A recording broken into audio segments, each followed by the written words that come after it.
Assalamualaikum warahmatullahi wabarakatuh. Selamat malam Sobat Horor Klasik dimanapun Anda berada. Semoga pada malam hari ini Sobat Horor Klasik selalu dalam kondisi sehat walafiat dan selalu dalam lindungan Tuhan Yang Maha Esa. Pertama-tama sebelum masuk ke cerita, saya mengucapkan mohon maaf sebesar-besarnya kepada Sobat Horor Klasik sekalian, karena sudah cukup lama saya tidak mengupload atau mengupdate cerita-cerita di channel Horor Klasik, karena ya belakangan ini banyak hal yang harus saya selesaikan, sehingga mohon maaf sekali jika sudah lama saya tidak mengupdate cerita-cerita terbaru. Tidak lupa saya mengucapkan terima kasih kepada semua Sobat Horor Klasik maupun teman-teman penyuka cerita horor yang sudah berkunjung ke channel saya, sudah berkenan mendengarkan cerita-cerita terbaru dari channel Horor Klasik. Sebenarnya ada cerita semacam hutang cerita yang harus segera saya selesaikan, yaitu cerita Metiper. Hanya mohon maaf sebelumnya, jujur saya mengalami banyak kendala, baik pada saat record maupun pada saat mixing dari cerita Metiper ini. Ya, mudah-mudahan cerita ini bisa segera terselesaikan dan bisa segera saya upload ke channel Horor Klasik.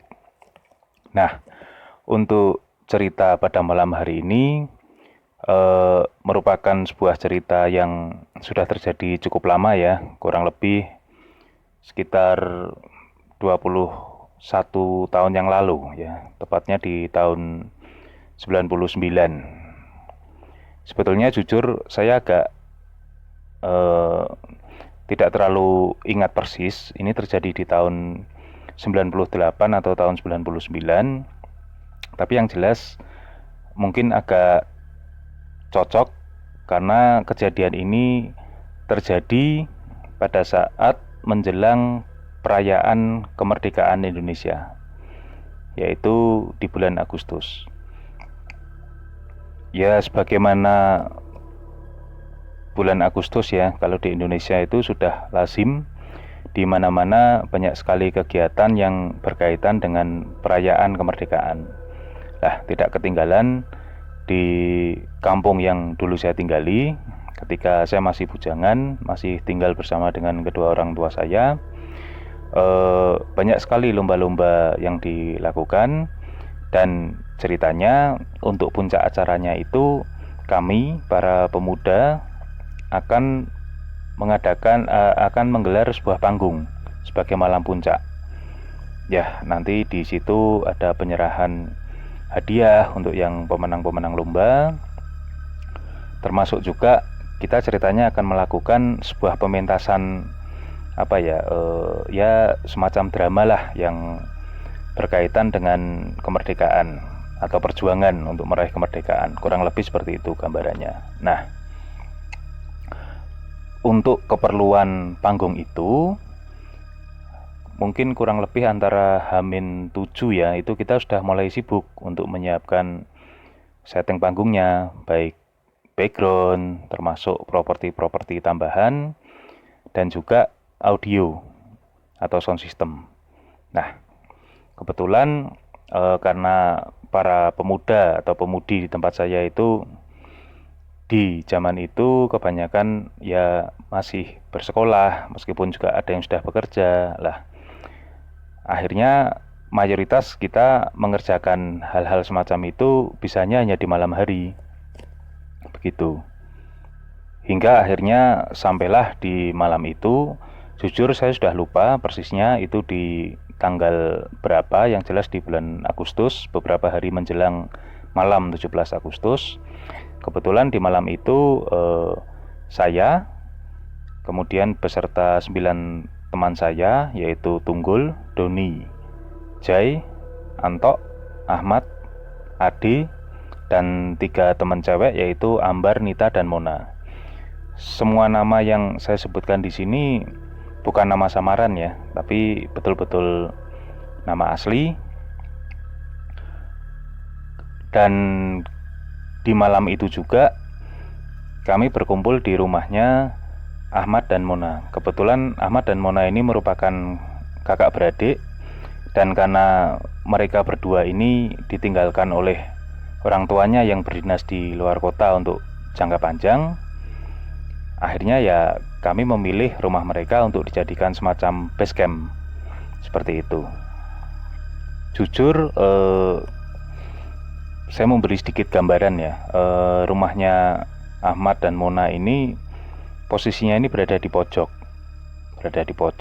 dan posisi rumahnya itu di bawah jalan. Jadi kalau kita berjalan di jalan depan rumahnya itu, yang bisa kita lihat ya atapnya. Kita sejajar ya, sejajar jalan itu sejajar dengan atapnya. Posisi rumahnya itu di bawah.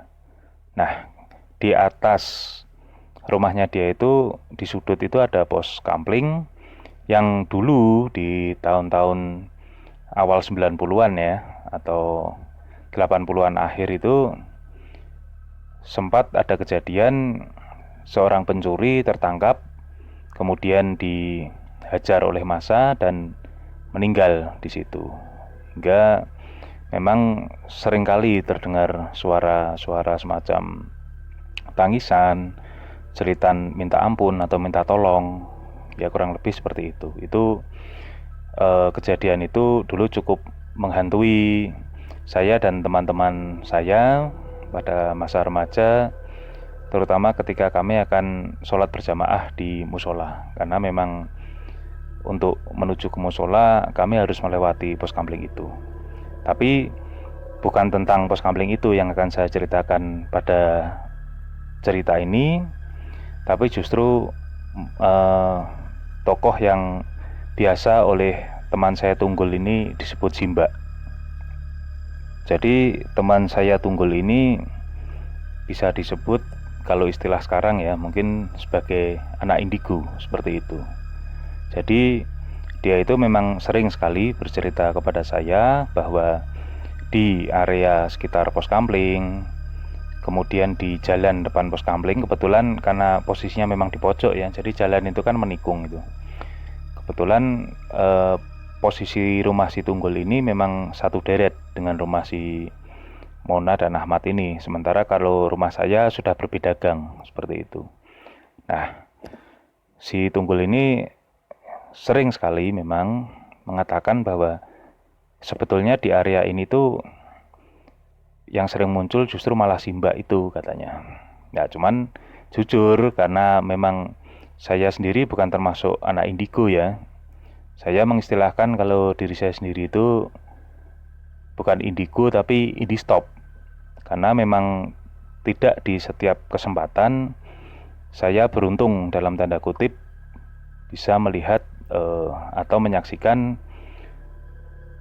penampakan-penampakan dari bangsa-bangsa jin yang ingin eksistensinya diketahui atau diakui, seperti itu. Nah, tapi rupanya pada malam hari itu saya terpilih untuk menyaksikan sendiri apa yang selama ini diceritakan oleh si Tunggul.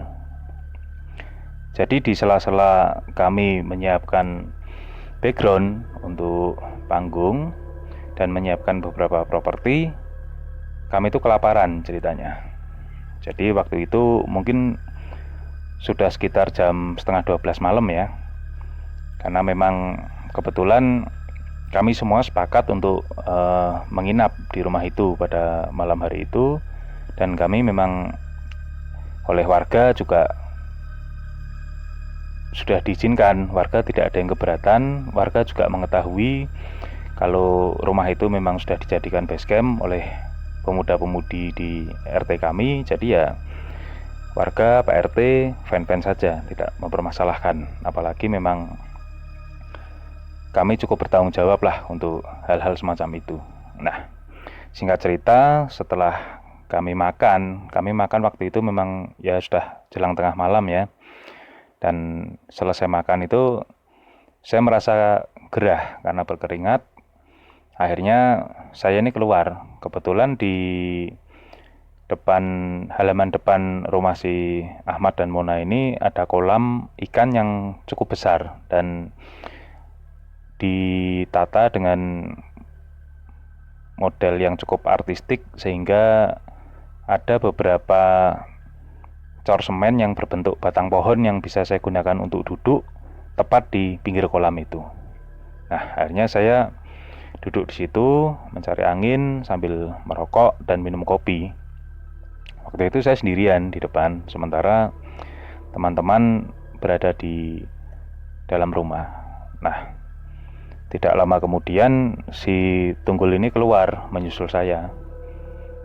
Ya, meskipun dia juga tidak merokok dan tidak minum kopi, dia cuman ikut duduk aja di depan cari angin dan mengajak saya ngobrol-ngobrol. Nah, di sela-sela obrolan sambil ngobrol ngalur ngidul ini, tiba-tiba entah kenapa obrolan saya dan Tunggul yang tadinya berjalan lancar, ya kita ngobrol meluncur begitu saja ya, obrolan itu sontak tiba-tiba saya dan Tunggul ini sama-sama terdiam. Saya dan dia secara serentak sama-sama tidak mengeluarkan suara, dan pada saat itu, setelah kejadian itu kami saling bercerita. Kami menceritakan yang terjadi pada detik-detik itu. Yang kami alami ternyata sama, yaitu kami tiba-tiba terdiam dan kepala kami ini seakan-akan digerakkan untuk menoleh ke arah kanan atau ke arah sudut rumah itu, di mana di atasnya terdapat pos kamling yang tadi saya ceritakan.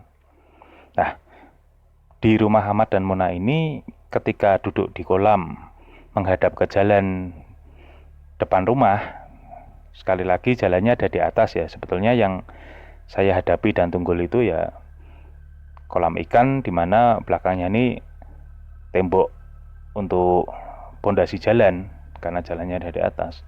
Itu bila kami menghadap ke kanan dengan posisi itu, yang kami lihat merupakan bangunan bagian dari rumah yang digunakan sebagai dapur. Jadi dapur itu memang berada di samping rumah, memiliki pintu dan jendela sendiri.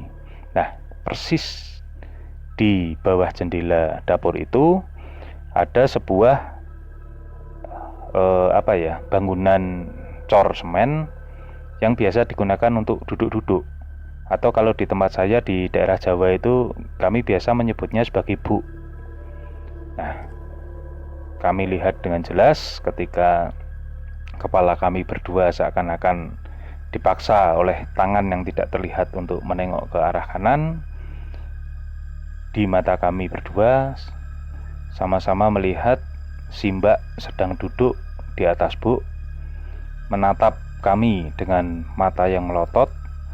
Di sela-sela mata itu, kedua matanya ya, itu mengalir pelan darah. Dan saya lihat dengan jelas dia menggunakan baju berwarna putih, namun pada bagian perutnya itu terdapat bercak merah darah yang terlihat segar, seperti itu. Nah, kejadian itu terjadi kurang lebih mungkin 5-10 detik ya. Saya nggak terlalu ingat. Tapi yang jelas setelah saya melihat pemandangan itu, badan saya menjadi kaku, demikian juga badan si Tunggul. Kami sama-sama tidak bisa bergerak, tidak bisa merubah arah kepala kami, hingga akhirnya kami berdua ini bisa sama-sama tersadar secara bersamaan. Saya dan dia ini saling menepuk satu sama lain, dan akhirnya saya dan Tunggul ini bisa sama-sama saling menatap. Dan kemudian spontan kami berkata secara bersama, "Yuk masuk saja." Nah, seperti itu. Nah, bergegas saya dan Tunggul masuk ke dalam rumah, dan sambil saling memberi kode, kami sepakat untuk diam, tidak menceritakan kepada teman-teman kami yang lain. Nah, akhirnya malam berjalan, kami semua kecapean dan kurang lebih jam 2 dini hari kami bersiap-siap untuk tidur. Waktu itu si Ambar, Nita, dan Mona tidur di dalam kamar, sementara kami yang cowok-cowok ini tidur di karpet di ruang tengah ya. Nah kebetulan saya agak segan karena posisi dari ruang tengah itu bila menengok ke arah kiri saya melihat dapur, sementara bila menengok ke arah kanan itu terdapat meja TV yang cukup besar, tapi persis di samping TV itu ada jendela yang berukuran cukup besar dan itu tidak bergorden. Karena kebetulan rumah yang letaknya di belakang rumah Ahmad dan Mona ini posisinya juga lebih ke bawah lagi. Jadi kalau kita melihat ke jendela itu, kita hanya bisa melihat atap dari rumah yang ada di belakang rumah Ahmad dan Mona ini. Nah, saya agak segan karena jendela itu tidak tertutup gorden. Entah kenapa kok perasaan saya menjadi tidak enak pada saat itu. Tapi ya sudah, saya tepiskan. Saya berusaha berdoa semampu saya dan mencoba untuk tidur. Tapi rupanya saya dan Tunggul ini lagi-lagi sama-sama tidak bisa tidur pada malam hari itu. Sementara teman-teman cowok yang lain ini sudah ngorok. Memang dari sela-sela pintu dari dalam kamar, saya dan Tunggul masih bisa mendengar Ambar, Nita, dan Mona ini sepertinya masih bercerita, dan karena kami masih mendengar suara mereka tertawa-tawa. Hingga akhirnya saya dan Tunggul ini merasa janggal karena ketika suara Ambar, Nita, dan Mona yang tertawa cekikikan ini, tiba-tiba kami mendengar ada suara cekikikan yang tidak berasal dari dalam kamar. Dan benar saja, yang mulanya saya kira saya akan melihat penampakan di jendela, ternyata saya salah besar. Ternyata dari pintu dapur keluarlah sosok Simba dan melintas dengan santai di hadapan saya dan Tunggul. Kemudian dia menembus jendela yang berada di sebelah televisi itu. Akhirnya saya dan Tunggul sama-sama beristighfar, dan kemudian karena sedikit tidak tahan, akhirnya saya dan Tunggul berpindah tidur di ruang tamu saja, seperti itu. Ya, itu salah satu pengalaman horor yang saya alami sendiri ketika saya dan teman-teman sedang mempersiapkan perayaan kemerdekaan Indonesia di tahun 98 atau 99, saya cukup lupa, karena kebetulan teman-teman masa kecil saya juga sudah banyak yang tidak berada di kampung ini, dan agak cukup sulit untuk mengkonfirmasi kevalitan waktu dari cerita itu terjadi. Namun cerita itu betul-betul nyata, saya alami sendiri. Meskipun kami bersepuluh pada malam hari itu, namun hanya saya dan Tunggul yang dalam tanda kutip beruntung pada malam hari itu bertemu dengan sosok Simba. Nah, beberapa tahun yang lalu ya, setelah saya menikah dan memiliki anak ini, sudah lama sekali saya tidak bertemu dengan teman-teman masa kecil saya. Dan kemudian suatu hari saya bertemu dengan si Tunggul, kalau nggak salah pada saat Lebaran kemarin itu. Nah, Tunggul ini sempat bercerita bahwa ternyata adiknya dia yang masih bertempat tinggal di kampung itu juga sempat melihat sosok Simba yang dulu pernah kami lihat bersama. Jadi ceritanya waktu itu adik si Tunggul ini akan menutup jendela belakang rumahnya.